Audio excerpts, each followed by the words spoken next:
오늘은 두려움을 돌파하는 말씀입니다. 바데스 가네아라는 장소를 아세요? 바데스 바네아는 우리나라의 전라도 광주와 같은 곳입니다. 상처가 있고 역사적인 아픔이 있는 장소가 바로 가데스 바네아입니다. 12명의 정탐꾼이 헤브론을 40일 동안 정탐하고 돌아왔는데 10명이 무슨 얘기를 하냐면, 좋기는 하지만 그 땅은 우리가 들어갈 수 없는 땅이다, 이렇게 얘기를 해버리고 말았습니다. 그런 얘기를 듣자, 여러분, 이런 얘기를 듣자 이스라엘 백성들의 반응이 무엇이냐면 민수기 14장이 그대로 나오고 있어요. 이렇게 두려움의 소식을 갖다 주니까 사람들이 통곡하고 울었다고 했습니다. 낙심이 찾아오는 거죠. 그리고 절망감이 찾아오는 것입니다. 이 낙심과 절망의 마음이 발전하니까 모세와 하나님을 원망하게 되고, 그리고 이 원망의 마음이 또 발전하게 되니까 구체적인 반역이 나타납니다. 사람들이 이야기를 합니다. 지금이라도 늦지 않았으니까 지도자를 세워서 애굽으로 돌아가자. 하나님께서 이 모습을 보셨다면 얼마나 통탄할 일입니까? 400년 동안 넘게 애굽에 노예로 살고 있었던 이스라엘 백성을 하나님께서 모세를 통해서 그 어마어마한 기적을 통해서 이제 자유인을 만들어 줬는데, 아직 나타나지 않는 현실 때문에, 그 조그만 두려움 때문에 꼬랑지 내리고 이제 우상 숭배가 있는, 노예로 살고 있는 그 땅에서 다시 돌아가자라고 하는 이스라엘 백성들의 이야기를 들었던 하나님의 마음은 무너지는 것입니다. 자존심이 상하는 일이죠. 그래서 하나님께서는 구체적인 반역을 꿈꾸고 있는 사람들에게 하나님의 벌을 내리시는 장소가 바로 가데스 바네아입니다. 하나님께서 어떤 구체적인 벌을 내려주셨냐면, 이건 이제 중요한 내용이기 때문에 저와 여러분이 같이 본문 한번 읽어볼게요. 민수기 14장 말씀 주세요. 자, 민수기 14장 33절부터 같이 한번 읽겠습니다. 시작. 너희의 시체는 이 광야에 엎드려질 것이요, 너희의 자녀들은 너희 반역한 죄를 지고 너희의 시체가 광야에서 소멸되기까지 40년을 광야에서 방황하는 자가 되리라. 나 여호와가 말하였거니와 모여 나를 거역하는 이 악한 온 회중에게 내가 반드시 이같이 행하리니 그들이 이 광야에서 소멸되어 거기서 죽으리라. 보세요, 여기 구체적인 반역을 꿈꾼 사람들이 이 두려움 때문에 하나님을 원망하고 구체적인 반역을 꿈꾼 사람들에게 출애굽 1세대는 가나안 땅에 들어가지 못하고 광야에서 죽는 벌을 받게 됩니다. 또 하나, 40년 동안 광야를 떠돌아다니면서 훈련받는 고통의 세월을 이스라엘 백성들이 살게 되는 것이죠. 이 두 가지, 이 벌을 받게 된다는 것이죠. 이 두려움은요, 단순히 감정의 문제가 아니라는 것을 기억하셔야 됩니다. 하나님께서는 우리에게 두려움을 주는 것이 아니라 기쁨과 평강의 마음을 주십니다. 두려움은 다분히 마귀의 영역이고 마귀가 주는 마음이고 마귀의 감정이라는 것을 기억하셔야 됩니다. 그래서 우리 마음속에 우리를 파괴하는 두려움을 물리치기 위해서는 반드시 영적인 처방이 들어가야 되고 하나님의 말씀이 들어가야 합니다. 믿습니까? 사람이 두려움이 생기는 그 이유들이 있더라고요. 그 첫 번째는 환경적인 요인입니다. 불리한 상황에 몰려 있을 때, 아주 난처한 환경에 있으면, 사람이 어떤 코너에 몰리게 되면 자동적으로 우리의 마음속에, 사람의 마음속엔 두려움이 생기게 되어 있어요. 또 돈이나 사람이나, 그리고 내가 아주 강력하게 믿었던 것을 상실할 때, 그때 사람은 두려움을 느끼게 되어 있어요. 또 하나님 앞에 범죄했을 때 사람은 두려움을 느끼게 되고, 그리고 내가 가진 것이 없을 때 가난해지면 두려움을 느끼게 됩니다. 그리고 내가 뭔가 어떤 대상을 깊이 알지 못하고 그 문제에 대한 정확한 정보나 지식이 없게 되면, 알지 못하게 되면 두려움이 찾아오게 되는 것이죠. 그래서 우리 삶에는요, 두려움의 종류가 굉장히 많습니다. 어떻게 하면 극복할 수 있을까? 오늘 말씀의 핵심이 여기에 있습니다. 제가 4가지 대안을 말씀드릴 테니까 잘 따라와 주시길 바랍니다. 첫 번째, 두려움을 돌파하기 위해서는 파국화를 멈춘다. 제가 파국화를 이렇게 설명을 해드렸습니다. 본인의 상황을 과장 해석하고 최악의 결과만 상상하는 인지 왜곡 현상, 이렇게 제가 설명을 해드렸습니다. 아까 가데스 바네아 사건을 예를 들어서 제가 설명을 해드릴게요. 사람들이 헤브론을 정탐을 하고 왔습니다. 그런데 여러분에게 질문할게요. 12명이 정탐했던 헤브론은 거기에는 오직 강함만 있는 도시였습니까? 헤브론은 오직 강함만 있고, 오직 탁월함만 있고, 오직 월등함만 있고, 바늘구멍만한 빈틈도 없는 그런 완벽한 곳이었습니까? 아니에요.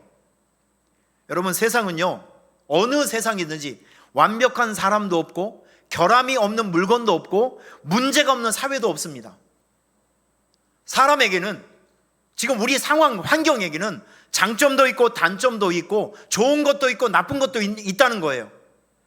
우리가 이 두려움을 몰아내기, 우리 마음속에 두려움을 몰아내기 위해서는 10명의 정탐꾼 같이 마치 그 현장이 완벽하게 두려움이 있는 곳, 우리가 절대 넘어설 수 없는 곳, 이렇게 여러분의 현실을 확대 해석하면 안 되고, 아직 나타나지 않는 일들에 대해서 미리 상상해서 두려움을 느낄 필요가 없다는 것이죠.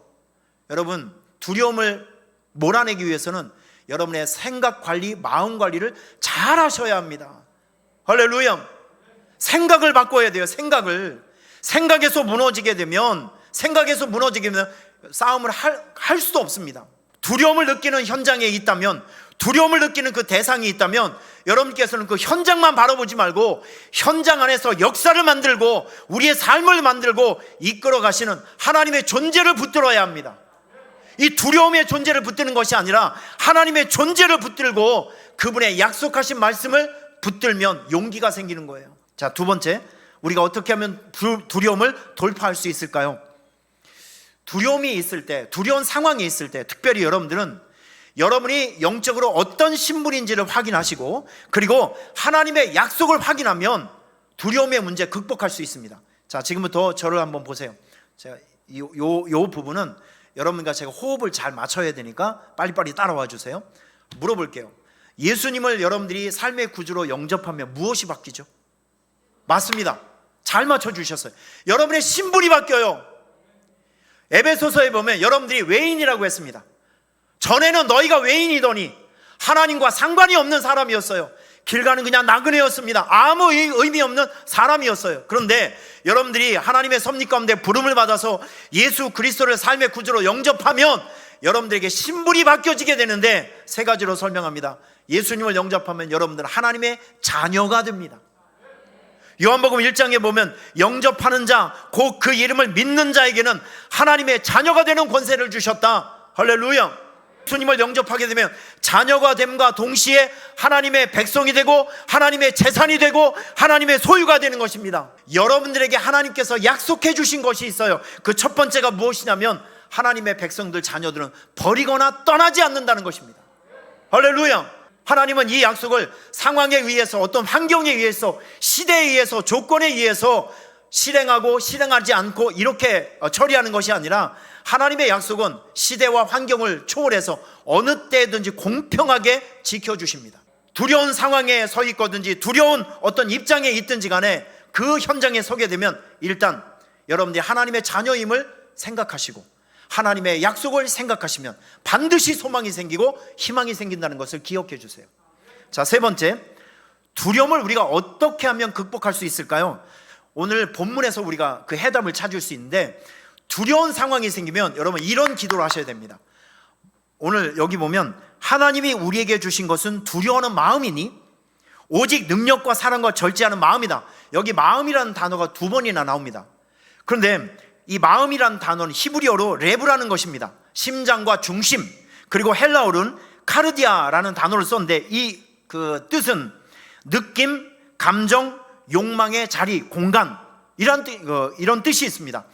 중요한 것은 여러분, 하나님은요 여러분의 마음을 변화시킬 수 있는 분이 우리 하나님이세요. 하나님은 우리의 마음을 교체할 수 있는 분, 나쁜 마음에서 좋은 마음으로 바꾸어 줄 수 있는 마음, 두려운 마음에서 평안의 마음으로 바꾸어 줄 수 있는 마음, 슬픈 마음에서 기쁜 마음으로 바꾸어 줄 수 있는 능력이 우리 하나님에게 있다는 것을 여러분 기억하셔야 됩니다. 그래서 우리가 두려운 마음이 있잖아요. 이 두려운 마음이 있을 때 가만히 있으면 안 되고 하나님 앞에 얼른 엎드려서 기도를 해야 되는데, 어떤 기도를 하셔야 되냐면, 하나님, 마음을 바꿔주세요. 이런 원리를 아셔야 여러분께서 두려움을 물리칠 수가 있는 거예요. 두려움이 생기면, 두려움 입장에 있으면, 몰려 있으면 그 두려움에 쫓아다니지 마시고 눌리지 마시고 두려운 마음을 기쁜 마음으로, 소망의 마음으로 바꿀 수 있는 하나님께 넙죽 엎드려서 우리가 기도를 해야 되는데, 어떤 기도를 해야 되냐면 이런 기도입니다. 하나님, 이런 문제 앞에서도, 이런 두려운 존재 앞에서도 요동치 않는 평강의 마음을 주십시오. 이런 마음을 하나님께 간구하셔야 됩니다. 두 번째, 두려워 떨지 않는 담대함을 나에게 주십시오. 담대한 마음, 평강의 마음, 담대한 마음, 그리고 원망하지 않고 감사할 수 있는 마음을 하나님께 간구하셔야 됩니다. 지금 두려움이 우리에게 찾아오면 이 세 가지 현상이, 정반대 현상이 나타납니다. 두려움이 우리에게 들어가면요, 원망하게 되어 있어요. 공격하게 되어 있어요. 나쁜 것을 하게 되어 있고요, 두려워서 벌벌 떨고 옛날로 돌아가자는 그런 이야기를 하게 되는 경우가 너무나도 많이 있습니다. 여러분, 하나님은 우리의 못된 마음을, 잘못된 마음을 정화된 마음으로, 깨끗한 마음으로, 평강의 마음으로 바꿀 수 있는 능력이 하나님에게 있다는 것을 기억하셔야 됩니다. 그래서 두려움이 생길 때는 다른 사람에게 의지하지 말고 얼른 엎드려서 하나님, 나에게 평강의 마음을 주세요, 담대한 마음을 주세요, 감사의 마음을 주세요 라고 기도하셔야 됩니다. 그러면 하나님께서 여러분의 마음을 변화시켜 주실 거예요. 자, 마지막으로 우리가 한 가지 또 생각해 봐야 될 것은요, 두려움 문제를 어떻게 하면 해결할 수 있냐면, 나와 똑같은 두려움을 이긴 사람들이 있을 거예요. 나와 똑같은 질병에 대한 두려움, 미래에 대한 두려움, 영적인 두려움, 나하고 똑같은 두려움 때문에 고통당하고 있음에도 불구하고 승리한 사람들이 분명히 있을 거예요. 그러면 여러분들은 공부를 하셔야 돼요. 그분들이 어떻게 나와 똑같은 어려움을, 두려움을 극복했는지 그걸 연구하시고, 그분들의 노하우를 연구하시고 배우고 익히고 여러분의 삶에 이제 투입해서 이식하는 그런 노력들이 여러분에게 있어야 두려움을 이겨낼 수가 있어요. 두려움은 제가 여러 번 강조하지만 가난과 마찬가지로 두려움은요, 우리를 비참하게 만드는 삶의 독소조항입니다. 이거 없애야 됩니다. 두려움, 어떤 두려움이든지 우리가 두려움 아래에서 살아가게 되면 여러분들 감옥에서 살아간 것과 똑같습니다. 아무것도 하지 못합니다. 한계를 넘어설 수도 없습니다. 새로운 일을 할 수도 없습니다. 새로운 사람을 만날 수도 없어요. 그 한계에서 그냥 살아가는 거예요. 하지만 우리가 부흥하는 인생, 성장하는 인생, 형통하는 인생을 살기 위해서는요, 뭔가 비상하는 인생을 살기 위해서는 반드시 우리의 두려움의 문제 극복해야 됩니다. 돌파해야 됩니다. 그러기 위해서는 파국화를 멈추어야 합니다. 그리고 두려운 문제가 있을 때 여러분들은 여러분들의 영적 신분과 하나님의 약속을 꼭 확인하시길 바랍니다. 그리고 두려운 문제가 있을 때 세 가지 기도를 즉시 실천하십시오. 하나님, 당신은 내 마음을 바꿀 수 있는 유일하신 하나님이십니다. 내 마음을 평강의 마음으로 바꾸어 주십시오. 담대한 마음으로 바꾸어 주십시오.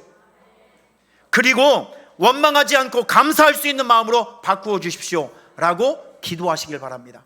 그리고 두려움을 이겨낼 수 있는 전략과 지혜를 연구하셔서 여러분의 삶에서 그걸 가지고 살아내 보세요. 그러면 머지않아 여러분들은 두려움을 이기고 승리하는 자의 삶을 반드시 살아갈 수 있을 것입니다. 할렐루야.